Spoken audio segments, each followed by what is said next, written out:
current ISIS strategy? Folks want to pop off and have opinions about what they think they would do. Present a specific plan. If they think that somehow their advisors are better than the chairman of my Joint Chiefs of Staff and the folks who are actually on the ground, I want to meet them. And we can have that debate. One of those advisors and somebody who had been on the ground was former Secretary of Defense Chuck Hagel, who last year wrote a secret memo to the National Security Advisor laying out his concerns about the White House's strategy in Syria. Hagel announced his resignation the following month. Secretary Hagel joins me right now. Thanks for doing this. I know that you've been reluctant to criticize the president, and you haven't done a lot of interviews about this, but as much as you can tell me, what was in that memo in which you expressed your concerns about how the administration was handling Syria? Jake, thank you. Nice to see you again. Let me begin this way. First, I think everyone understands what we are up against in the world today.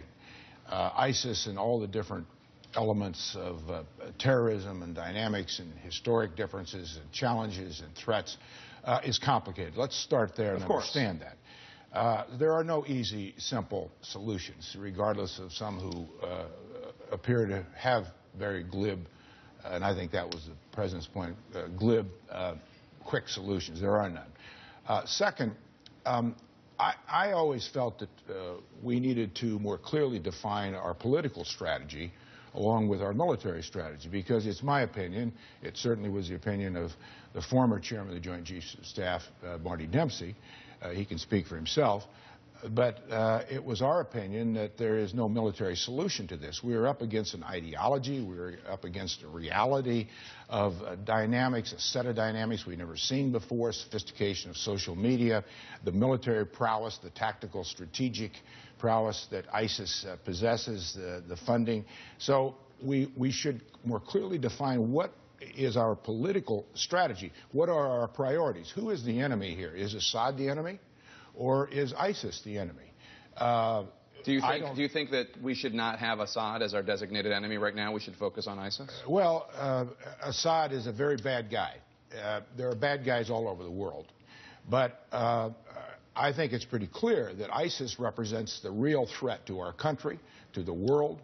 I said so 15 months ago in a press conference. Oh, in the press conference. Yeah, actually in a press conference when I was asked about ISIS. And I said, this is a force we've never seen before, because they do represent all the dynamics that we have never confronted before. Non-state actors, tremendous abilities and power and reach.